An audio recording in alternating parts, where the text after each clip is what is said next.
Welcome to Dilation for Heroclix, a podcast about Heroclix and other related content. My name is Kris Britton, this is episode 172, and let's go.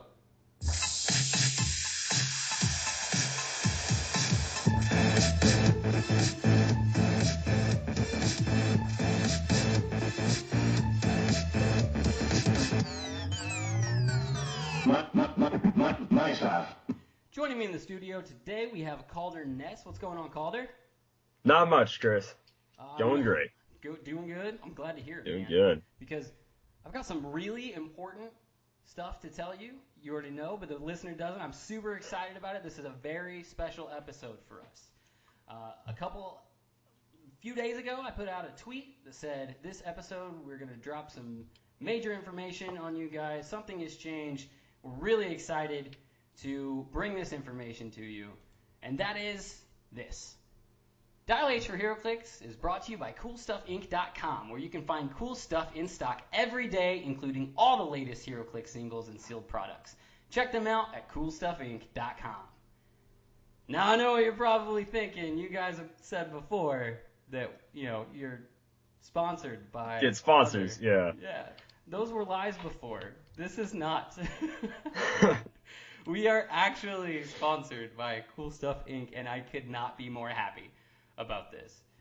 I know Kalder is super excited as well, so I'll let him tell you what his side is. I'm insanely excited. Somewhere off in the distance, Taco Bell is crying because they didn't actually get our sponsorship, and they should feel bad. But they should. Cool Stuff, they really should, yeah. I mean, as someone who buys the majority of their Heroclix, like I live in the middle of nowhere, so I buy things online. I buy the majority of my Heroclix. Pretty much all of them from Cool Stuff. This is like a dream come true. So yeah, this is awesome. Yeah, I'm super excited about that. And what's that going to do for our podcast and for our YouTube channel? That is going to allow us to bring you guys more content, better content. We are going to get product from Cool Stuff Inc., do figure reviews, do set reviews, that kind of stuff, what you would want out of it. And then when all is said and done, we're going to have things to give out to you guys, figures, chases in the future, things like that, stuff that we can give back to you guys, our listeners, our community, because we love you guys. So really excited about that. I seriously hope our listeners are half as excited as we are. Yeah, we're walking on clouds over here. All right, let's get into the meat and the potatoes of the show. We're going to start off with some news. We're going to play a couple games. It's just Kalder and I, so we can't play some of the fan favorite games that we normally play, but that's fine. We're going to have a good time anyway. So, there hasn't been a lot of news, not from WizKids themselves, but we did get two figures that got released from the Thor Ragnarok set. We did mention them last week on the episode, but we had so much content last episode that we didn't want to get into them then. We'll get into them now. Thor and Hulk from the Thor Ragnarok movie set have been spoiled. Kalder, do you want to pick one? Yeah, absolutely. I'll just talk about Thor to make things easy. So, first off, super excited we're getting a Thor with like double swords and everything. It looks really cool. It is really cool. So he's 0-1 in the set, as he should be. It's a Thor set. 75 points. The only special combat symbol he has is Indomitable. He's got 0 range. And he's got one trait. Allies in the gladiatorial arena. Knockback, free. So that's some of the new wording we're seeing. Make a close attack, but only to target an opposing character that was already knocked back at least one square by another friendly character this turn. So he can do knockback, and it's a free action. So basically, I imagine Hulk also does knockback, and we'll get to him in a minute anyway. So it's kind of like bashing him back and forth. It's really cool. So he starts top dial with an 8 charge, 11 attack, Blades, Claws, Fangs, 18 defense and vulnerability, and 3 damage, Baron, just absolutely nothing there. His stats are pretty amazing, never drops below a 10. He starts with an 11, ends with an 11. Everything out in the middle is all 10s. He's got 6 clicks long. First 3 clicks is 3 damage. Last 3 clicks, 2 damage. 18s, and then like I said, like with the attack value, begins on an 18, ends with an 18, 17s in the middle. Blades throughout the entire thing. First 3 clicks are charge, last 3 are flurry, first 3 on the defense are invul, and then the last 3 are toughness. A really simple figure, like most of these movie sets are. He's got Asgardian, Avengers, and Warrior. Kind of interesting he gets the Avengers keyword since he's not really being an Avenger in the movie, but that's still really awesome.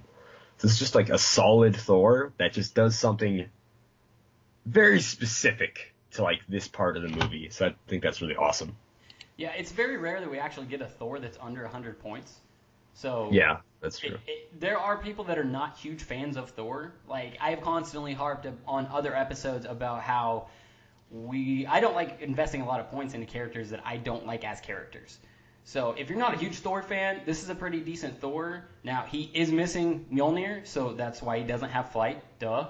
But he does have Indom, and under 100 point character that does have Indom. That's good. That's good. Basic, but he is number 1 in the set. I can't remember off the top of my head how many figures are in this set, but it'll probably be around 16 or so, 19 maybe, probably 16. There will definitely be at least one more version of Thor in the set. So if this one doesn't tickle your fancy, then at least there'll be another one. And when they spoil that, hopefully it's really good. The other figure that was spoiled was 003, which is Hulk. Now, we did mention on the last podcast how amazing this sculpt looks. Sculpt is, it is beautiful. It's so cool. It's so cool. It's got the Hulk with the gladiatorial helmet on. He looks like he's got the Warbringer armor. He's got, it looks like an engine block or something on a stick. On a stick, yeah. It looks like a hammer. It looks like a big hammer, but made out of, like, who knows what. As far as the figure goes, though, we got a 75-point figure that also has Indom. Starts off with top dial sidestep for 3 clicks, and then 3 clicks of charge. He has a bear attack the entire dial, but his attack goes 10, and then 4 clicks of 11, and then another click of 10. His defense is 3 clicks of invincible, 3 clicks of invul, 17 defense to start off with. It goes up to 18 for 4 clicks, 17 on the last click. 3 damage with close combat expert on the first 3 clicks, and then 4 damage printed on the last 3 clicks. Those last 3 clicks are Baron. So max damage, you're looking at 3 clicks of 5 and then 3 clicks of 4. I don't understand why they didn't give the Hulk super strength, or for that matter, Thor. But sure. Yeah, they were just trying to make basic figures, you can tell. And I'm sure, like I said, they made another Thor for the set. I guarantee you they made another Hulk in this set as well. He has the exact same allies in the gladiatorial arena trait as Thor did, so they can just beat a figure back and forth to each other. Like, that seems really cool to me. I don't know. Maybe you'll get it to work. Maybe it'll never work. I don't know. Anything you want to say about Hulk? Yeah, I really like how Hulk doesn't like start super heavy like how kind of Thor does, but he gets angry towards the middle and then maybe weaker after he takes some damage, which is really cool. That his high points is like in the middle of his style and he gets the 11s and the 18s. I really like that for a Hulk. I think the best part of the figure is the sculpt, man. It's gorgeous. And the fact that it's a common, like you get such a cool sculpt for, I mean, I know it's a movie set, but still, that's awesome. The only thing that kind of rubs me the wrong way is this is obviously the MCU version of the Hulk, and then they gave us the Age of Ultron Hulk, the 300 monster. Yeah. What happened to the Hulk that he got so depowered? He went down to 75 points. I don't know. But those are the only reviews that we have for figures this week. The closer we get to the set, the more figures we're going to get to review, and I'm excited to review the rest of the set. So let's move on. This is not Heroclix related, but they did drop recently a new Punisher Netflix series original trailer for the new show that's going to come out here in November. Super excited about that. You watched the preview. Oh yeah. Oh yeah, definitely. It is. Oh, it's beautiful. There's so much blood in that trailer. It looks awesome. They were not holding back at all. No. It's awesome. So some of the specifics of it is that John Bernthal is reprising his role as the Punisher. We all knew that. Thank goodness. Yeah, he did such a good job in the Daredevil season 2.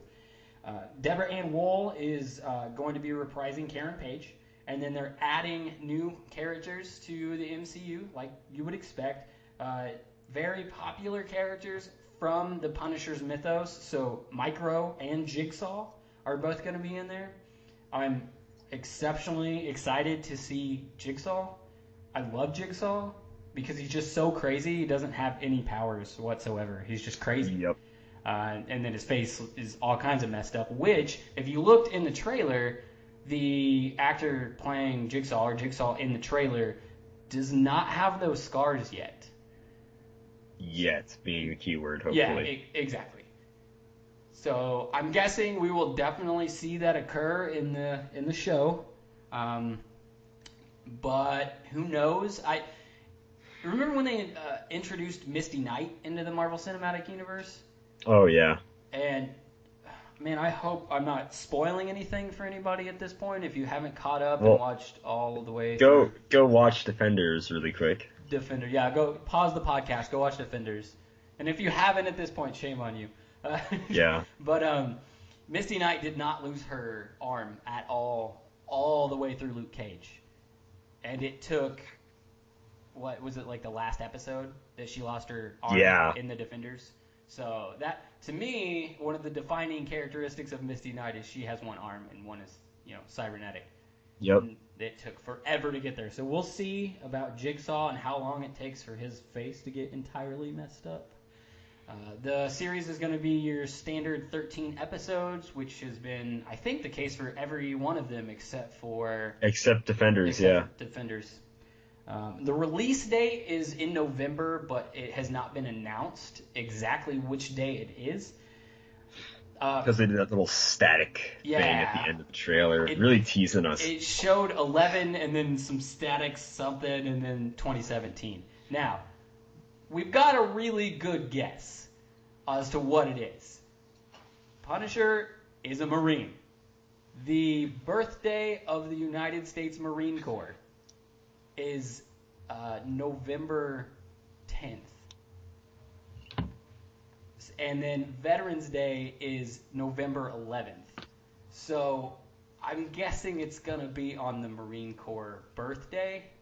And then you'll have like Veterans Day to watch Veterans Day to watch it. That would actually be really cool. I think if they do that, that's actually really clever. And I did I did read something from John Berthal that said in an interview that he wanted to definitely make sure that his portrayal of the Punisher was respectful towards the United States military.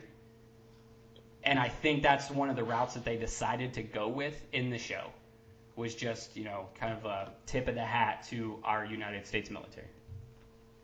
Yeah, awesome. So, also coming out in September, maybe less exciting, is Inhumans.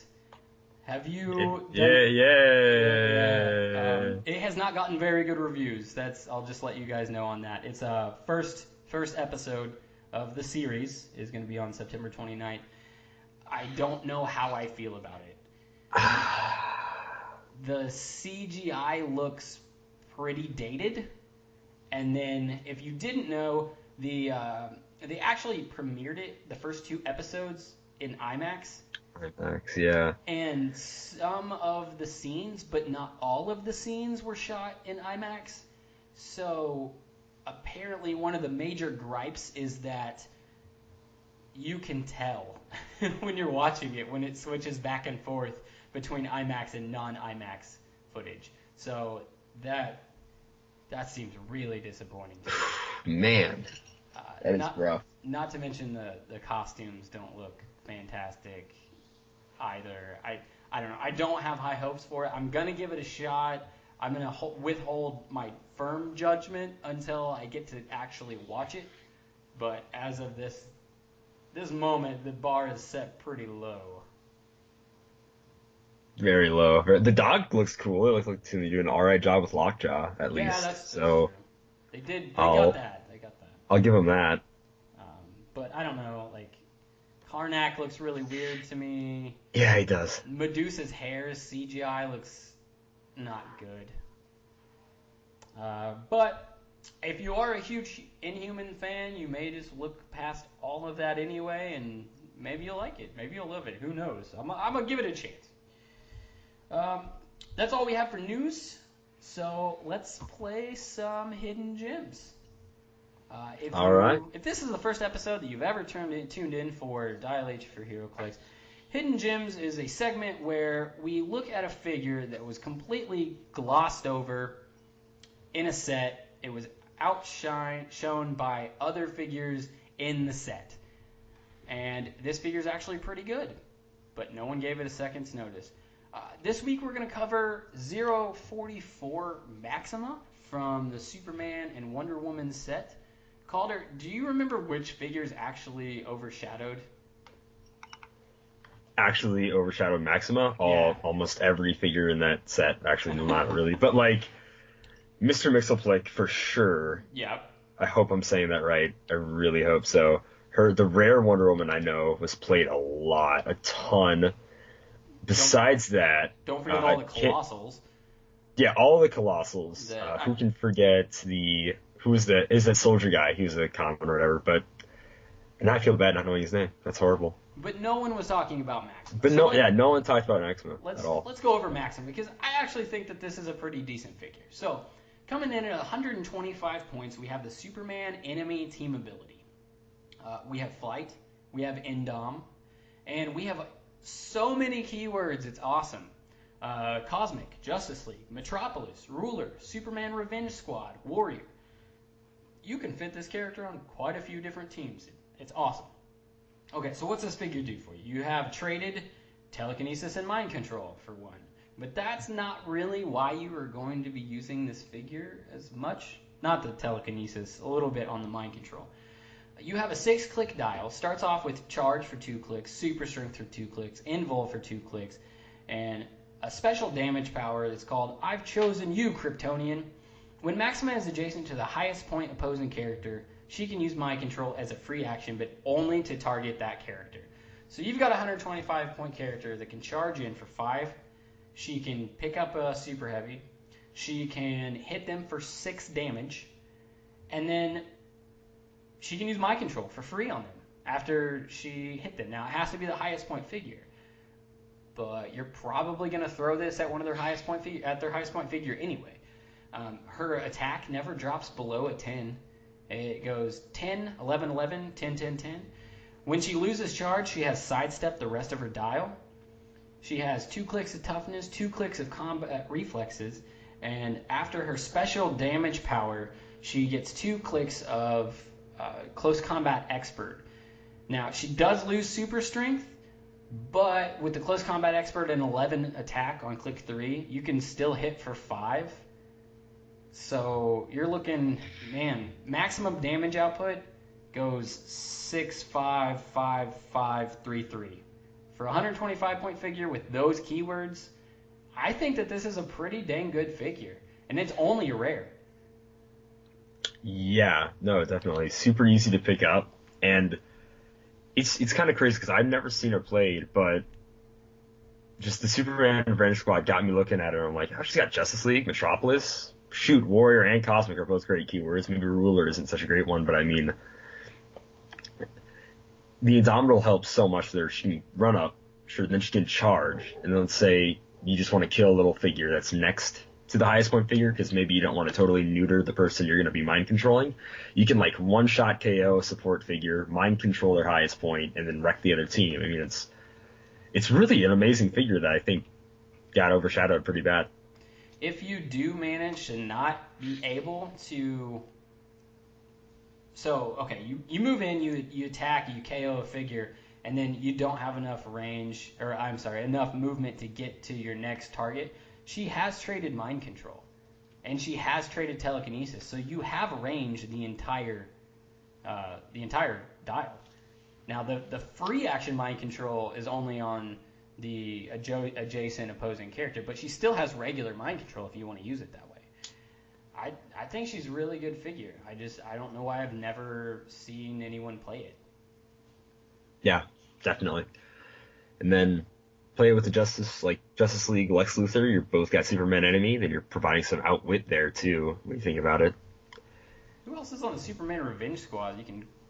It's probably like Hope bunch. Taya. Oh, she didn't have the keyword, I guess, then. We got Mercy Graves, Lex Luthor, Bizarro. and Toyman, Oh, yeah. both from the Superman and Legion of Superheroes sets.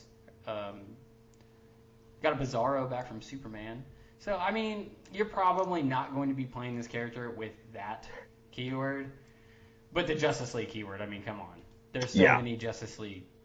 And especially with even Elseworlds had like 25 figures with the Justice League keyword that you could throw her on a team with. So, yeah, I think she's pretty good. I think that somebody out there, give her a try. Let us know how she works for you and if she's any good. Or maybe we're completely off base. Or maybe you just got really unlucky. It could be, yeah. But, yeah, seriously, let us know. Let's move on. Kalder, would you like to take a trip with me down to the value corner? Oh, I always do. Always do. First-time listeners, Value Corner is a segment where well, first of all, I'm going to have to try and guess what this figure that Kalder is going to sell me. Give me all of the stats, give me all the special powers, abilities, etc. I'm going to try to guess what it is. If I can't, he's still going to tell me what it is. But then what the real point of this is how many real-world dollars is it going to cost me to buy this? We're looking for values here. I'm not always trying to buy the $70 chase that just came out. So, Kalder, sell me this figure. All right. We got something fun for you this week. If you're a fan of weird point values, this figure right here is 87 points. For those of you that just like that little extra in your life. 6 range. No special combat symbols. They don't need them. Don't need 2 keywords. Yeah. It's too Who needs good. those? It's too good Yeah. for those. Got Pirate and Robot. So those are 2 really flavorful teams. And special, improved targeting really quick, ignores hindering terrain, which is amazing, especially when they have running shot, 8 movement, 10 attack, penetrating second blast, 17 defense with special defense power, 3 damage, special damage power, and I'll go over those really quick. But after they take damage, they go from being a running shot, pen blast person, to stealth with ranged combat expert, which is good. And then next they pick up again running shot, some outwit, some ESD, and some incap down dial.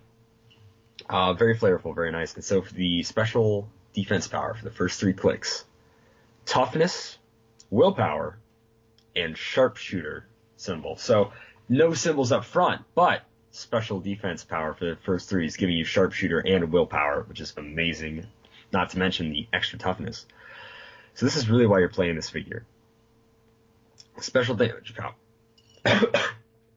Wow. Don't die on me. I need you around. Yeah. At least you gotta sell me this figure. I'll die and you'll never know. You'll never know. No, then I'll have to scour through all the figures individually just to figure out what it is. Okay, so opposing characters can't use his carry ability at all. You got flight symbol? No, can't use it. Get out of here. You're a vehicle, get out of here. Cannot carry. If there is an opposing character possessing the carry ability, Nebula...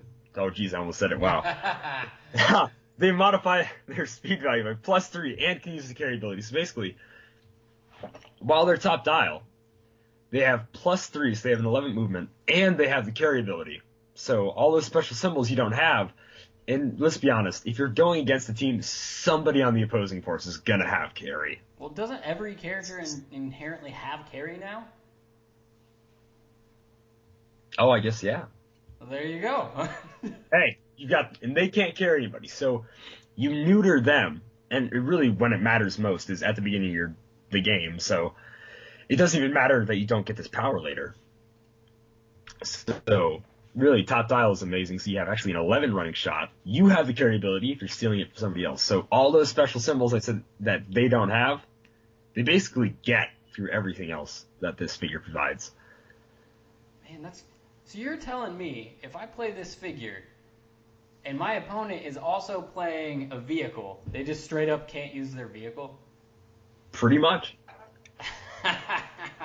Troll piece! That's provided you knew that they were going to end up playing vehicles, but... Alright. But, what else we got? That's like the bulk of this figure, and like I said, some late dial phasing. It's only 6 clicks long, 87 points, 6 range. And that is the bulk of this figure. So you got to tell me, have I sold you on this figure? Like, what do you think? Your best. You're throwing the ball out there. The guess on the price range. Please. And I mean this. Hold on, which set is it from? This might that would really cut it down.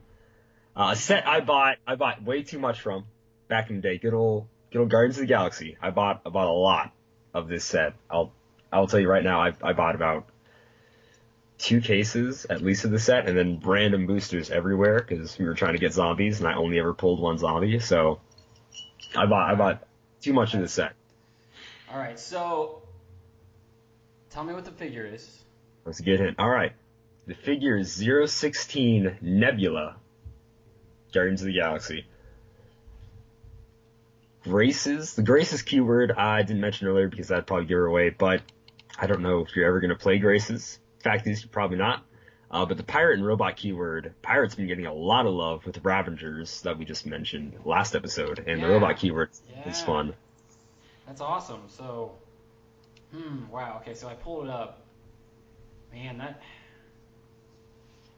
that is really cool. I really like the abilities. Let's see. So if I had to guess, it's definitely, this is the value corner. We're just selling you a value here, so it's definitely going to be under like $3. I'm gonna go with $1. Give me $1. Is it $1? It's not $1, Chris. You were close though. It is a George Washington, however. It's a penny. It is.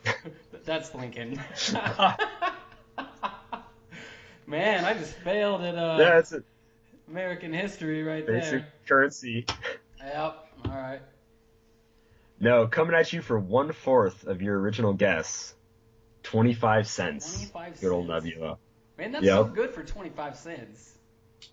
At 25 cents, there's no reason not to pick this figure up. Exactly.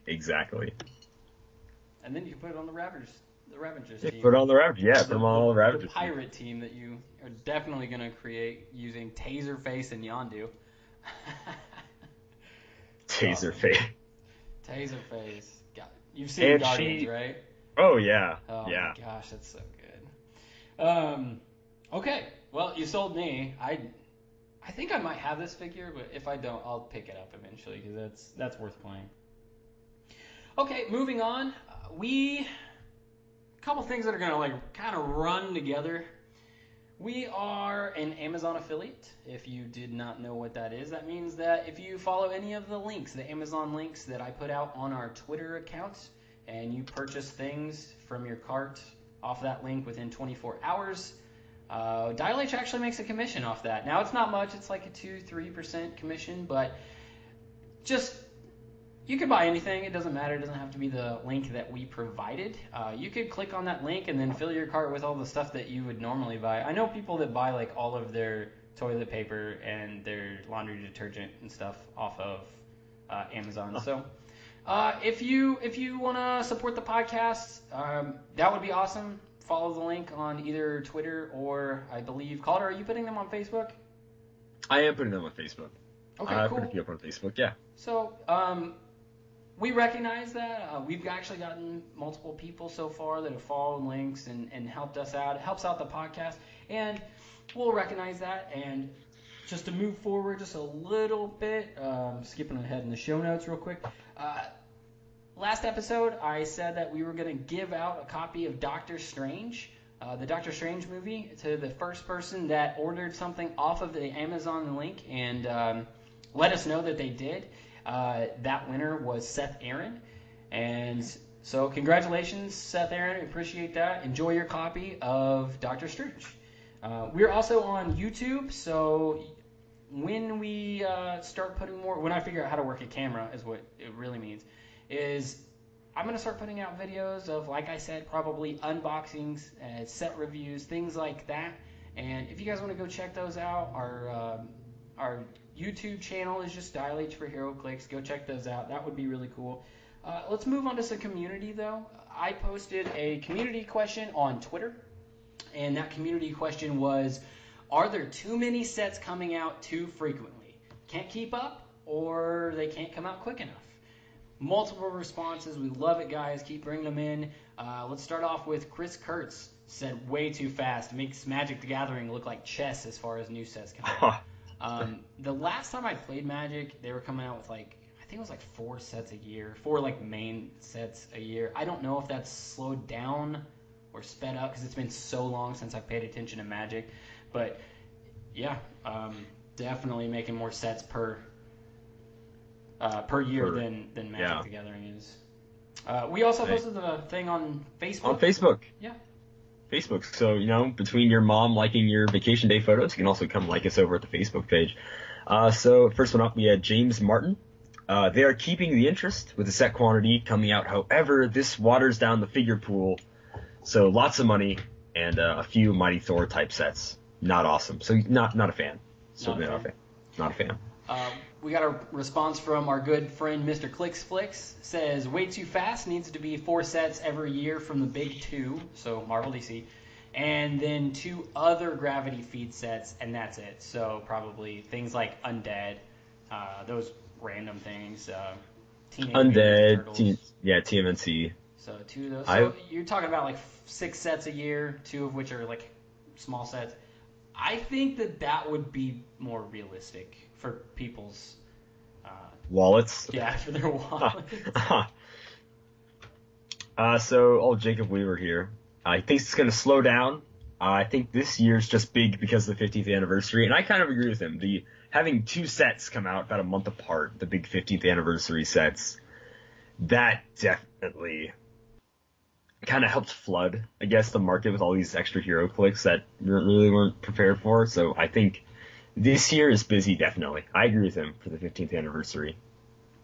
Yeah, and especially that. Now, this is my personal opinion, but I think more people are coming around to this opinion. There wasn't much of anything useful in either of those sets. Very true. Jason Levine said, too damn fast. Seriously needs to slow down. Let us breathe and have time to play a set before the next one. Angry. Hey, fair enough. Jason Carr. I think it would be better if they spaced out the sets. Having 2 or more sets released on the same day makes it tough on the player base. Did they release 2 sets on the same day just recently? Is that a thing? Oh, yeah. Did they? I really that would don't. be. I don't think they would do that. That'd be a horrible decision. That would just be wrong. I think they were a couple weeks apart or something, but it was very close. It was very close. Seth Aaron, he said, too fast. It's getting oversaturated, I feel. We've had 5 sets come out, and it feels like there's too many pieces to keep track of. Dude, you're telling us. Can you imagine how hard it must be for Kalder and the guests to come on the show to play Bad Samaritan when there's a set dropping every month? You can't keep track. It is difficult. You can't get these. Eric Wadsworth. Well, actually, first, I don't want to skip Jonathan D. Bots. He had a picture of it's a GIF of a cat, and it's just nodding its head saying true. So I thought that was hilarious. So it's past that, Eric Wadsworth, I wish it would slow down. I prefer to have a big set every 3 months and maybe sprinkle in a little gravity feed there in the middle, just a little taste, little sprinkles of gravity feeds in between big sets. So that sounds which is pretty cool. Once every 3 months is four sets a year. 4 sets a year, yeah. So that's. I'm beginning to see a trend here. Brandon Roberts, too fast, but could balance it with taking rotations to every 3 years instead of 2. Now, that's an interesting take on it. How do you feel like that would affect, I guess, the whole of Heroclix, the market of Heroclix, secondary and the primary markets? I guess it would make figures maintain value for longer. So let me see. If we did that, a lot of stuff would still be modern. Yeah, I don't know. I don't know if I'd actually be down with that. I've heard people say before that they wish the rotation would be quicker, not lengthen it. Yeah. So, I don't know. I'm glad I'm not the one to make those types of decisions. Same here. Samuel Grieve. 3 months per set is still sort of the norm. He kind of says that's the norm. We just had 2 extra sets of 50th anniversary. So he's basically, it's again the 3 month thing, but he's like, it's just the norm, guys. Come on. So, but yeah, he's also saying the 2 extra sets from 15th were kind of crazy. So I agree. Greg Miller said too many 5 booster sets. This is actually a thread, and it had like 4 people in the thread responding, one of which was me. I said, do you think WizKids will hit a wall? Is this just some cash grab? And then Nick Pitt said 100% yes. ADW and What If were hot garbage and felt rushed. The rule change coupled with one less high value piece per brick also confirms it.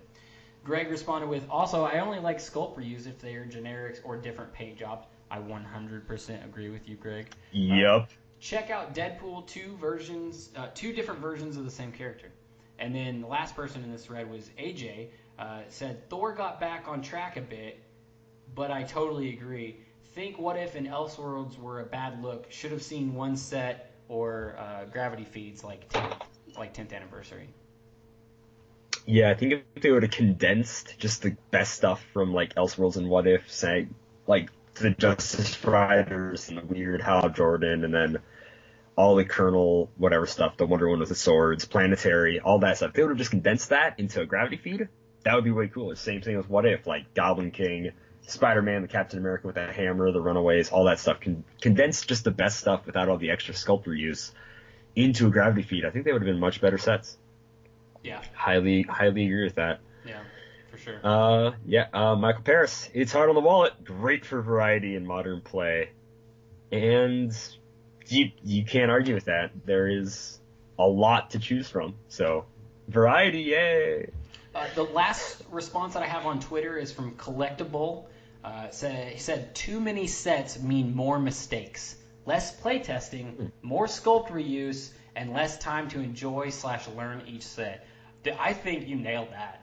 Those are all, that's 4 separate points that I think 100% is accurate.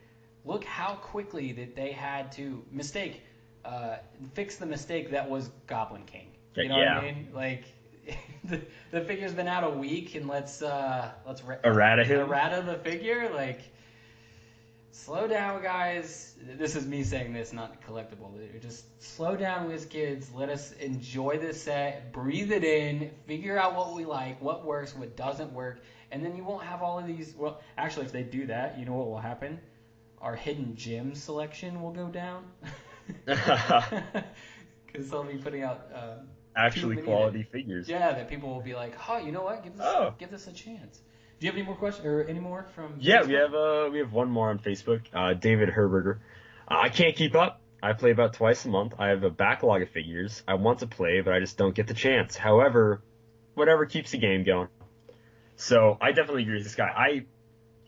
I do not nearly play as much Heroclix as I can because I, again, live in the middle of nowhere. So when I do get the chance to play, I try to only play like new figures never played before. And it's definitely hard to do, especially with all these sets coming up. So I definitely feel where he's coming from. And yeah, that's it for Facebook. I for sure agree, though. Thank you guys, everyone that tweeted in, that sent us in Facebook messages. This has been like fantastic, but I'll get into that in just a second because there's more to that. We are bringing back superfan status, so those every time you tweet in, we're noticing this. We keep seeing the same names over and over again, or you send us messages on Facebook. What we're going to do is we're going to select one person that we think has been just a super fan for Dial H, for Heroclix. Even if you're a new fan, you're trying to catch up, just tweet in, ask questions, send us stuff. That's why we have a mailbag, and we encourage you to send in either emails or just, if it's easier for you, tweet it or Facebook message us. You can suggest us things for the Value Corner, Hidden Gems, or Casual Comparisons. We love getting stuff from you guys. We really appreciate that. But here's something that I have noticed, and I just want to say like a huge thank you again to all of the people that have been so supportive of the podcast. When Kalder and I took this over from Drew, who was the last remnant of the original Dial H crew, like, we went into it a little bit timid. We were a little bit scared about it, and we thought, man, we're going to lose so many followers, so many listeners. And I don't think it's been that way. We are getting more followers on Twitter. We're getting more responses from the Twitter thing, from the Facebook messages. It's just the growing community is fantastic, and we really appreciate everybody's ongoing support. So, do you have any closing thoughts or anything about the episode or anything else, Calder? Yeah, besides a couple of questions in the mailbag, I definitely agree. When Drew left, it was like the final dodo dying, and it's like the new age has begun.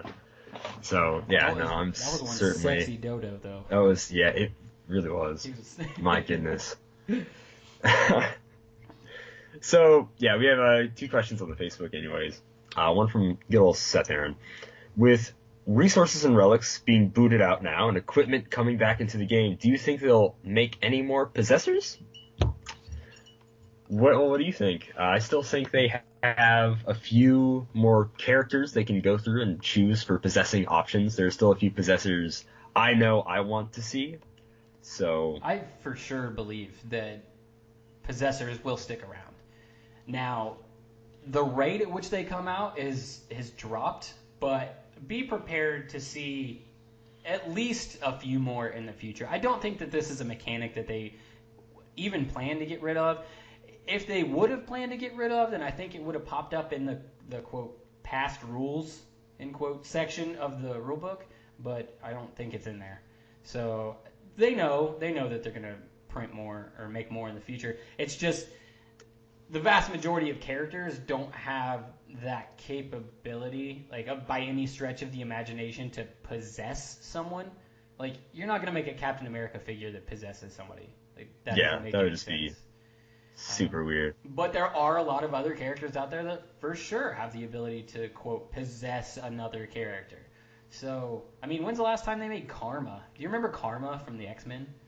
No. I mean, back, it was like years and years and years ago. But, yeah, I mean, that's any mind control based character could be a possessor. So, yeah, I just don't think it's going away. We just may not see them very often. Yeah, they won't come in like a flood like War of Light where it's like, boom, 8 possessors, you know. Instead, it'll be like 1 or 2 here and there. Certainly, for sure. Yep. And yeah, that's actually our only question. Oh, okay. That's all we got. Okay, well, if you want to get a hold of us, we are at DialH4, that's the number 4, Heroclix on Twitter, DialH for Heroclix on the YouTube, on the Facebook, and we are at DialH for Heroclix at gmail.com if you want to send us an email. And Calder? Dial-H for Heroclix is brought to you by CoolStuffInc.com, where you can find cool stuff in stock every day, including all of the latest Heroclix singles and sealed products. Check them out at CoolStuffInc.com. All right, thanks for listening, guys. We'll catch you next time. Bye. See ya.